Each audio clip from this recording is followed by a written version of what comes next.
Champions League final. Getting a sense of deja vu? Man, oh man, oh man. We come all this way. Well, for one team in the Chicago Fire, it definitely is. See, this time last year, they were taking on the best team in Mexico and unfortunately came away losers. But this time around, they're looking to turn the tables, to rewrite history and become Champions League winners.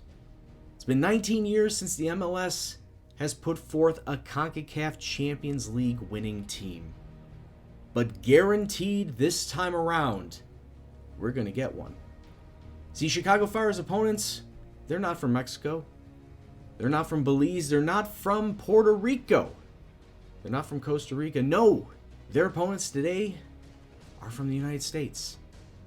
They're the New York Red Bulls. The New York Red Bulls have proven to be no pushover, but by no means are they also considered the favorites. The Chicago Fire have a lot to live up to, a lot riding on this match. With how they have performed in the MLS, in the Cups, even continentally over the last 3.5 years, all leading to them today to be considered the best team left. Will they live up to that reputation? Over the next 180 minutes, we shall find out. It's the Fire, it's the Red Bulls, it's history in the making. Champions League final.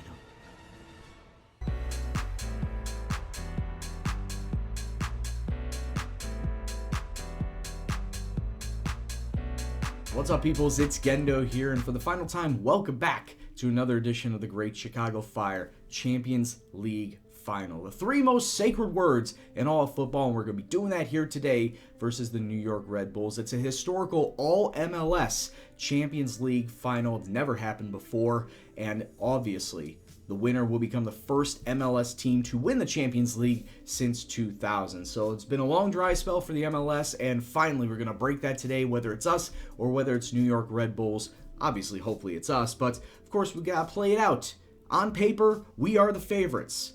We actually are the favorites coming into this. But before we get to that, let's take a slight look into the MLS and see how we've been faring in the league up to this point. And since our last double live com where that happened, we played 3 matches in the MLS, getting 6 points out of it, coming away with wins versus Columbus and NYCFC, but a rather disappointing loss with 4 minutes left to go in the match to Montreal Impact. Urruti getting them the goal and getting them the 3 points on the day. But hey, 6 points out of 9 is nothing to scoff at. It still keeps us near the top of the tables. But you know what? I still would have liked to have gotten all 9 points going into it. Can't win every match in football, I know. But it's just one of those things where we should have beaten this team because they are an easily beatable team. And taking a look at the competitions, we are still on top of the Eastern Conference, if only by a little. We have a point over Toronto, but they have a match in hand over us, so we could start flip-flopping back and forth between who is leading the Eastern Conference. But as of right now, there's no competition in the Supporter Shield. We are currently second, but Portland,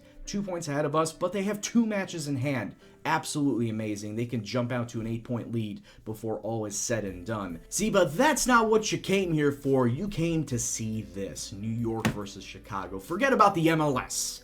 It's all about this. It's for the ultimate prize here on the continent.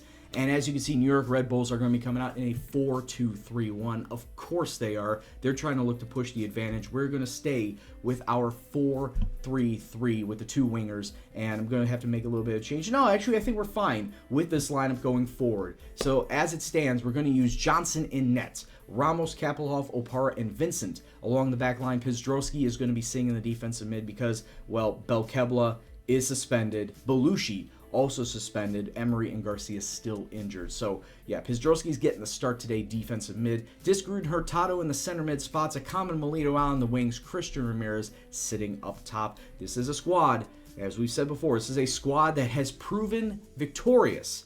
Not just against the Mexican sides, but the MLS teams as well. And New York, we've beaten them before. So hopefully we can do the business and finish what we started. And that is to be the first Chicago Fire team to put their name on the Champions League trophy. Of course, we need to get the job done here today, first and foremost. Get a couple away goals, because away goals do count. Take it back to Chicago, where hopefully we see ourselves out and victorious in this Champions League. So I'm not going to say anything else.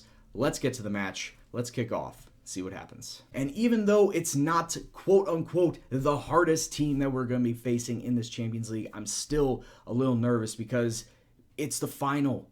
It's everything to play for in this match.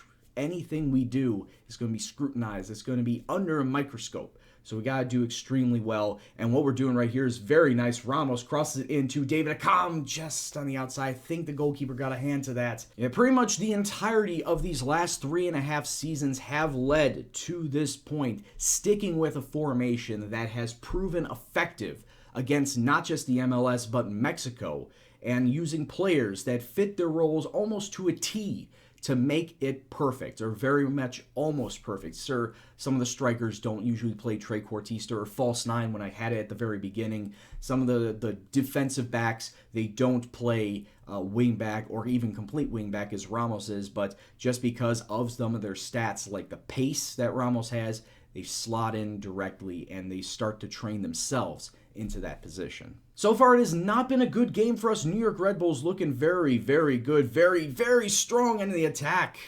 Very powerful in the attack, but that ball goes over the bar. Fortunate for us. I think we're still at a point that we're feeling each other out. Yes, it is almost like an MLS match, but it has a lot more weight to it. We're still feeling each other out.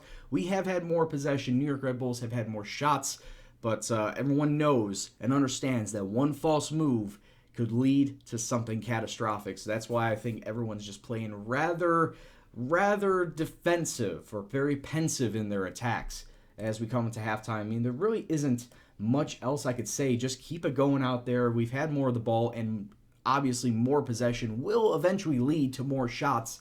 Just got to wait until New York Red Bulls break down. New York this half have not had a lot in terms of attacking presence. And maybe we can hit them on a counter here. Just about an hour gone. Ball over the top to Molino. He has had not the best of days, and neither has Accam. Both wingers just not really doing it in the attack, as you see there. Molino on the outside. 64 minutes gone now. Ball being taken down the wing. Lumps it inside to Mix. Finds Hurtado. Is the 18-year-old going to strike it? No, he doesn't. Well, he did, but he didn't strike it on net. Still want to try and utilize that wing play that we have used to perfection throughout this entire series. It's what led us to get a lot of goals, either by striking... Oh, for f***'s sake. Well, we can't utilize our wing play when it's off of a free kick. Yes, go ahead, Brian. Continue rambling about wing play, because that's going to mean diddly squat when they give it to you on a free kick. 16 minutes left to go in this match, too, so there's still time for us to get an equalizer, get ourselves an away goal. But time is just ticking away now. 1 minute plus stoppage time left on the clock. A decent free kick into the box, but Kevin Molino now on the ball. He just can't find any space. I don't want to say that the losses to Belushi and Belkebla did a lot of bad, but I'm pretty sure they did a lot of bad as Ramirez just over the crossbar. So close. But yeah, I think we definitely felt the effects of not having Belushi and not having Belkebla in our lineup, as Belushi, our main free kick guy, Belkebla, our main rock in the center, in the defensive mid. So not having that just didn't really lead to anything. You know what? I'm not even going to blame it on them. I think that this team just played absolutely poorly, whether it was in control or whether it was in attack. Because I'm not happy with anybody's performance today, and hopefully that'll just light a fire underneath their asses and come out all guns blazing in the second leg. Well, thanks to them getting yellow cards in that last match, I'm also not going to have 3 out of my main 4 on defense. So Ramos, gone. Kappelhoff, gone. Brandon Vincent, gone. So great. Belushi's going to be my only starting center back, only starting defensive lineman. I mean, we just keep getting adversity and placed under so much pressure over these last 2 matches, and we just can't get away from injuries either. Gideon Zelalem is going to be out 4 to 5 weeks with a back strain. So once again, depth in the midfield, which is already not good. Even worse now that he's out, and a damn fine midfielder at that. All right, so we don't have 3 of our 4 starting back line. We don't have our prime center mid backup. And looking at what New York Red Bulls are going to do, they're going to put up the wall. 5 at the back, 4 in the midfield, 1 striker up top. So basically what they're saying is, we don't need to score a goal, we just need to prevent you from scoring. And, well, 5 at the back can definitely do that, so just need to try and get around that. Now, don't we? We're staying with our formation, going with the 4-3-3, a little bit of a lineup change, obviously. Johnson is still going to be in net. Coach Belushi, Opara, Chris Hall along the back line. Belkebla defensive mid. Discaru Hurtado, the 2 center mids. Molino and Akam on the wings. Marcelo Trotta sitting up top.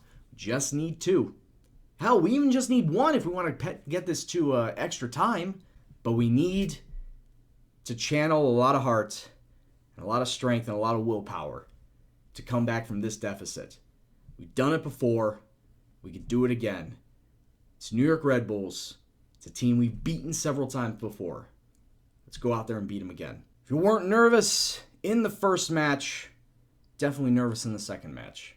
Everything's riding on this. Cleared away. David Akam with the ball, though. Can we pump it back inside? We've done this for days. We've done this for days. And we've done this for weeks and months and seasons. And Belkebla, the unlikeliest of goal scorers, puts Chicago Fire in the lead. It's 1-1 on aggregate. And it's a whole new ball game, ladies and gentlemen. 14 minutes in, Belkebla, with a defender in his face, shooting at far post, crosses body. Absolutely unbelievable, and gets us back into this tie. And that may seem to have woken up the Red Bulls because they themselves are now getting a bit of an attack going. Ball up to Obang, gets it through to Garrett. Garrett takes a shot, but it's a nice block away by the defense. Free kick, top of the box, Belushi, the free kick master, but it's over the bar. Not on this day. Switches the pitch to Akam. That's a very smart play right there, but now Akam needs to cross it in. He does, but doesn't really find anybody. It's saved by the goalkeeper. But we do get the ball right back. Oh, nice through to Molino to Trotta, and Trotta's over the bar. So close. So we've come up to halftime. We have the lead on the day, but the tie is still tied. With the job is not finished. We have had more shots. We have had all the shots on target. Red Bulls have had 0. We've had more of the possession, but now we need to get more of the goals. Like I said, I'm hesitant about pushing up to attack because of how we've been faring in this match so far. So I'm going to keep it steady. Steady as she goes. And just hope for the best. As I see Akam is looking Philip Coach looking with a yellow card as well. But maybe that can change right here. Oh, Molino to Trotta! Yes, get in, son! Chicago Fire 2. And it's New York Red Bulls 0. We got a 2-1 aggregate going. 3 minutes into the half, boys. See, this is what I said. Don't give up hope. Steady as she goes. This is the formation and the tactics that have worked all throughout this series. So why change it up now? And we are rewarded with a Marcelo Trotta goal. Now let's get the countdown clock going right now. We got 34 minutes until we see ourselves with a Champions League title. The New York Red Bulls are not counting themselves out just yet, but it's a good dispossess. They did get deep into our area, but it's a good dispossess, and we get him on a counter now. Akam up to Trotta. He has men in his face. Tried to chip the goalkeeper. Cheeky. Will anything come of it, or will this just be an end of highlight like all other corner kicks? Oh, it bounced around. Nobody knew where the ball was. Time is winding down. There is just 2 minutes left on this clock. We just need to tighten up, hold this down, hold the line, boys, and we can come away with the win. Just keep it in their area. Trotta gets it ahead to Molino. If he gets a goal, this match is on ice. Oh, decent shot. And the ref calls for 3 minutes of stoppage time. That is a lot of stoppage time. Anything can happen in that amount of time. He's got to hold down, clench down, boys, and just brace for the storm. Nice through ball to Trotta. Is he going to cross it in? He does. He finds Molino. It's game over. We got the championship. Yes. Yes, boys. Oh, what a great cross in. Come on. And in red. Thank you. Oh, with 3 minutes of stoppage time. That's it. That's it. It's all over. That's all over. We didn't even get a celebration. We did not even get a celebration. It just flat ended. We beat them 3-0 on the day, 3-1 on aggregate.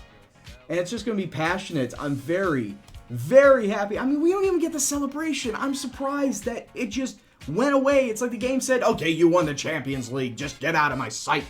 I can't believe they didn't give us the celebration on the pitch. How do you not do this game? But it doesn't matter because we're going to get this right here. Chicago win the CONCACAF Champions League. It took 3.5 seasons. It took getting to a final beforehand before ultimately losing to the Club America side, which you really have a hard time facing off against Club America. They're a damn fine team.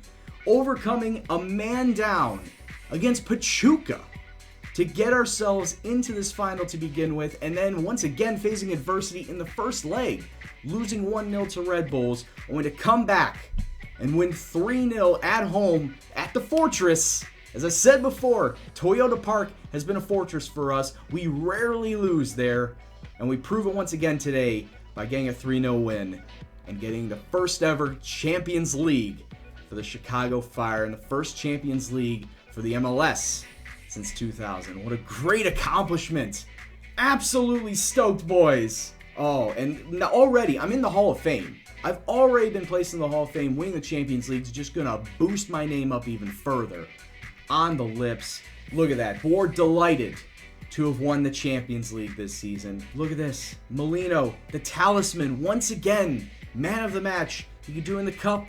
He could do in the League. He could do in the Champions League. Kevin Molino, one of the best signings that I ever brought in. First season, too. This man was a beast. Since day one, he's been doing it for us, scoring goals, getting assists. Kevin Molino, the best player, I feel like, on this team. Outside like David Accam and Michael Deleu, Dimitar Berbatov, I'm happy, I'm shocked, I'm stunned, I'm bottling that all up at the same time. But overall, I'm just relieved. I'm just relieved that we were able to do it this time around. You know what? I just realized this. I had to go over the best 11 of the Chicago Fire series because I want you guys to vote on who was your best player, who you thought was the best player that I had on this team. And we're going to go over the best 11 right now, starting 11 as well as bench. Of course, the formation is as follows. It's the 4-3-3, the formation that we have used from day one. And a starting 11, the best all-time 11, Sean Johnson in net. Obviously, 109 appearances, and I want to say that he conceded less goals, far less goals than 109. I don't even think he hit triple digits. He was that good. Rodrigo Ramos out on the right. Opara, Kappelhoff, and Vincent rounding the rest of that out. Obviously, all four of these guys still here. They have been an integral part to my defense during this entire series, especially Kappelhoff. He grew to be an outstanding defensive back. Kappelhoff, or I should say Vincent, started to develop into a decent wingback as well.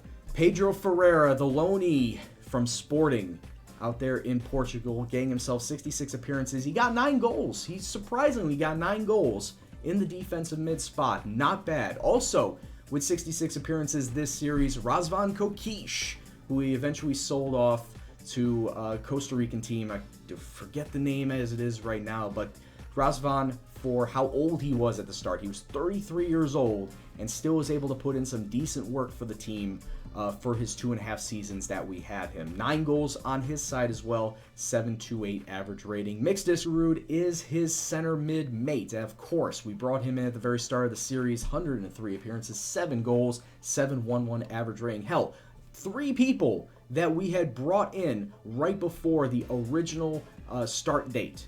Ike Opara, Mixed Diskerud, and Kevin Molino, all 3 of them making the all-time best 11 here at the Chicago Fire. I mean, Kevin Molino, the talisman, of course he's going to be on this list. 108 appearances, 46 goals with a 7.26 average rating. I'm surprised they don't show how many assists he has here as well, because I'm sure David Accam would be up there as well. And speaking of David Accam, out on the wing, 118 appearances, 35 goals to his name, and 7.25 average rating. And sitting up top, the main man, I'm surprised it's not Dimitar Berbatov, but it is Michael Deleu as the best striker, the best starting striker in this series. He may have only had 68 appearances, but he got 40 goals and a 7.19 average rating. That was because, of course, he got injured in that very first season. He could have had more. Now let's take a look at the backups. Let's take a look at the bench, I should say. Matt Lampson. I mean, we really didn't use a lot of goalkeepers outside of Sean Johnson. We only used Lampson and Jesus. That's about it. So I guess they went with the next best in terms of appearances for goalkeepers, which would have been Matt Lampson. I don't think Jesus has hit double digits yet. But outside of that, Joe Mara, center back, 89 appearances. Yes, he got himself a goal, 7.12 average rating. Not bad for a backup tier defender. And right above him, Freddie Guarin. Freddie Guarin, we only had him in for a season, but he played almost every match of that season. 38 appearances, got himself a goal, 707 average rating. In fact, that was that goal that was in the semifinal. I want to say it was the semifinal of the MLS Cup. He only had one all season.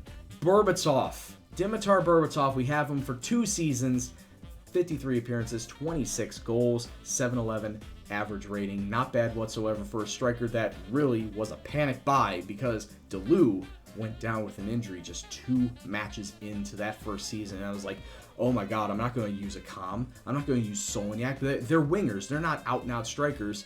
I got an idea. Let's take a look and see if he's still on the free agent market. Berbatov was there, and I just had to pick him up because he's good. He's absolutely good for this level. And I've said before, if you have the opportunity, if you're playing in the MLS, in the A-League, or any other like mid-tier league around the world, Dimitar Berbatov is an absolute bargain buy. He is a great striker for his age.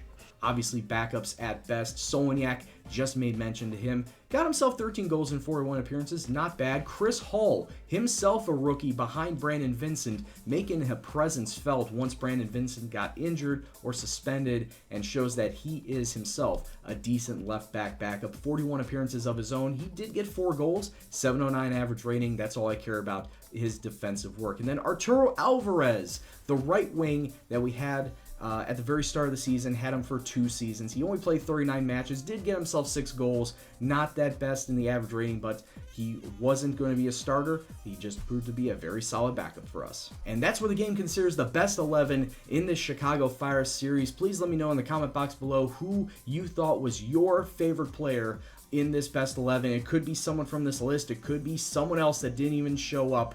Please let me know in the comment box below. And I don't know where I'm going to go with the series after this. Obviously, this is the last full-time episode. I might do a season-ending recap somewhere down the line, see how we did in the Cup, in the League, of course, and the Club World Cup. If, we don't just crash out after the first stage, I'll do a season recap somewhere down the line. Just a one-off episode, just showed how everybody did during the season and how we did in the competitions. But as for the series as a whole, that's it.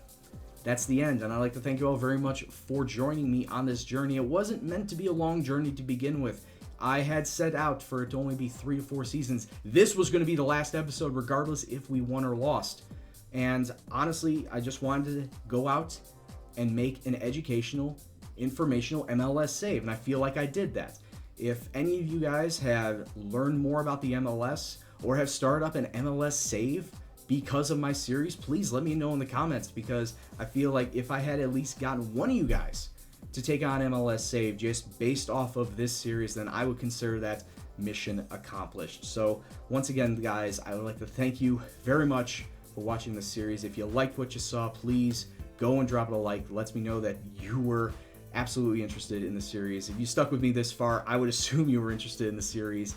Also, subscribe if you're new. There is going to be more FM17 content coming down the pipe. End of the month, there will be a new series. I will announce that in just a few days. Keep a watch out for that video. And also, leave a comment in the comment box below on whatever you felt about this episode or the series as a whole. I do read those comments. I do respond to those comments for the most part. And of course, as always, guys, this is Gendo, and I'll see you in the next series. Take care, and peace out.